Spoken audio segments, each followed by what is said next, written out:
সুপ্রিয় দর্শক আসসালামু আলাইকুম। রিফা রান্নার রেসিপি থেকে সবাইকে স্বাগতম।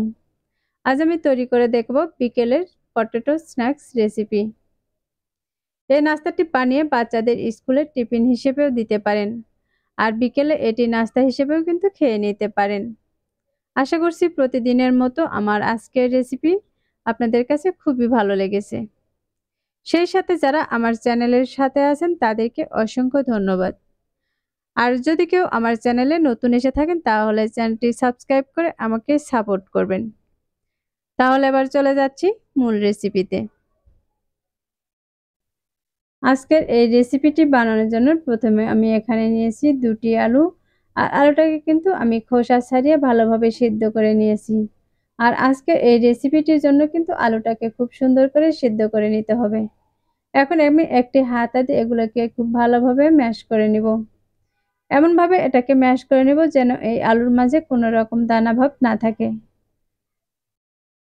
দেখতে পাচ্ছেন এই আলুটা কিন্তু খুব সুন্দর করে ম্যাশ করে নিয়েছি। এই আলুর মাঝে কিন্তু আর কোনো রকম দানা ভাব নেই।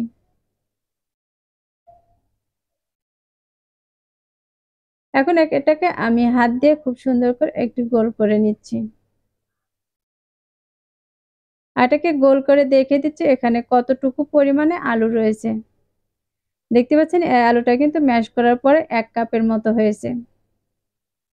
এখন এই আলুর মাঝে আমি দিয়ে দিব হাফ কাপ পরিমাণে কর্নফ্লাওয়ার।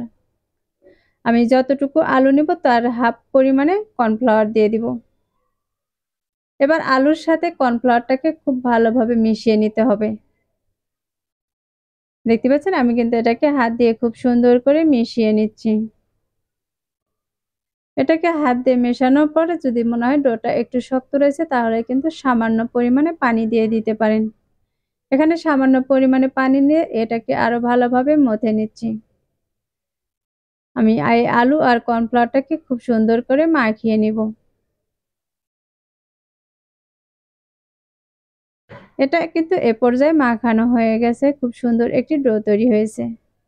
এখন এখান থেকে কিছু ডো আমি হাতে নিয়ে নিচ্ছি। আর এটাকে হাত দিয়ে চেপে চেপে একটু গোল করে নিতে হবে।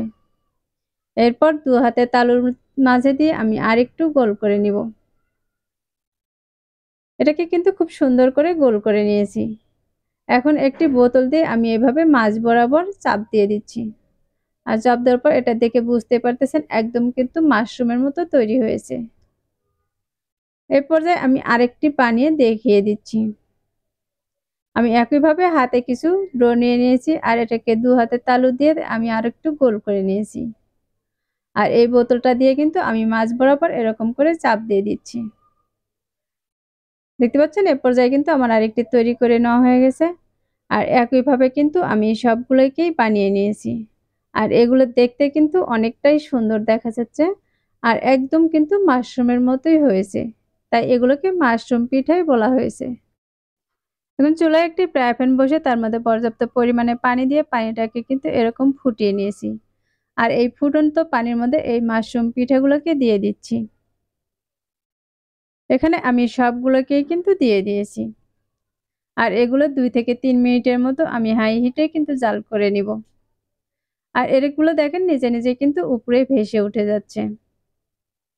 সবগুলো যখন এরকম ভেসে উঠে যাবে তখন আমি হালকাভাবে একটু নেড়ে দিব। এগুলো কিন্তু খুব নাড়াচাড়া করার প্রয়োজন নেই।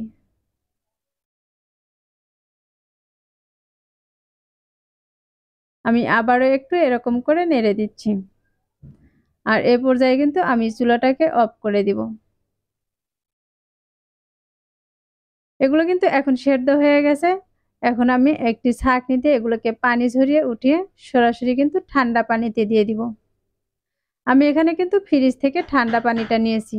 আর এই পানির মাঝে কিন্তু আমি সবগুলোই দিয়ে দিচ্ছি। এগুলো গরম পানি থেকে উঠিয়ে ঠান্ডা পানিতে দিলে কিন্তু এগুলো আরেকটু শক্ত হয়ে যাবে। এবার এই ঠান্ডা পানি থেকে উঠিয়ে আমি আরো ভালোভাবে পানিটাকে ঝরিয়ে নিব। এখন এই মাশরুমগুলোর জন্য আমি একটি মশলা তৈরি করে নিব। তার জন্য চুলায় একটি ফ্রাই প্যান বসিয়ে তার মাঝে দিয়ে দিয়েছি 1 টেবিল চামচ পরিমাণে রান্নার তেল আর তার সাথে দিয়ে দিয়েছি কিছু রসুন কুচি। এখন দিয়ে দিচ্ছি কিছু টমেটো সস। এখন এর মাঝে দিয়ে দিব আরো সামান্য পরিমাণে পানি। তাহলে কিন্তু সসটা এরকম আর ফুটে যাবে না। আর তার সাথে দিয়ে দিচ্ছি 1 টেবিল চামচ পরিমাণে সয়া সস। দিয়ে দিচ্ছি সামান্য পরিমাণে লবণ আর দিয়ে দিচ্ছি সামান্য পরিমাণে লাল মরিচের গুঁড়া। এখানে কিন্তু লবণের পরিমাণটা একটু কমিয়ে দিতে হবে। এই সয়া সসের মাঝে কিন্তু অনেকটাই লবণ থাকে। এখন এগুলোকে ১ মিনিটের মতো জাল করে একটু ঘন করে নিব। আর এর মাঝে দিয়ে দিচ্ছি আমি সামান্য পরিমাণে ধনিয়া পাতা কুচি। এখন এগুলো কিন্তু আমার জাল করে নেওয়া হয়ে গেছে। দেখতে পাচ্ছেন এগুলো কিন্তু অনেকটাই ঘন হয়ে এসেছে। এ পর্যায়ে আমি চুলাটাকে অফ করে দিয়ে দিব আর যে মাশরুমগুলো আমি পানি ঝরিয়ে উঠিয়ে রেখেছি সেগুলো দিয়ে দিচ্ছি। এবার এই মশলাগুলোর সাথে এই মাশরুমগুলোকে ভালোভাবে মিশিয়ে নিতে হবে। দেখতে পাচ্ছেন এগুলো মেশানোর পর দেখতে কতটা সুন্দর হয়েছে আর এগুলো খেতেও কিন্তু দারুণ হয়।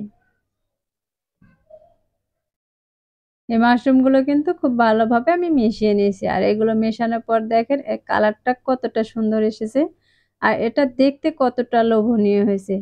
এই নাস্তাগুলো দেখে যে কেউ কিন্তু খুবই পছন্দ করে খেয়ে নেবে। আশা করছি প্রতিদিনের মতো আমার আজকের রেসিপি আপনাদের কাছে খুবই সহজ লেগেছে আর ভালো লেগেছে।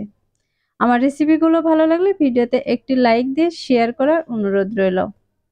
রেসিপিটি অবশ্যই বাসায় একবার ট্রাই করবেন আর আমাকে কমেন্টে লিখে জানাবেন আমার আজকের রেসিপি আপনাদের কাছে কেমন লেগেছে। আর যারা আমার চ্যানেলটি এখনো সাবস্ক্রাইব করেনি তাদেরকে চ্যানেলটি সাবস্ক্রাইব করার অনুরোধ রইল। পরবর্তী রেসিপি দেখার আমন্ত্রণ জানিয়ে আজকের মতো এখানেই বিদায় নিচ্ছি। সবাই ভালো থাকবেন, সুস্থ থাকবেন। আল্লাহ হাফেজ।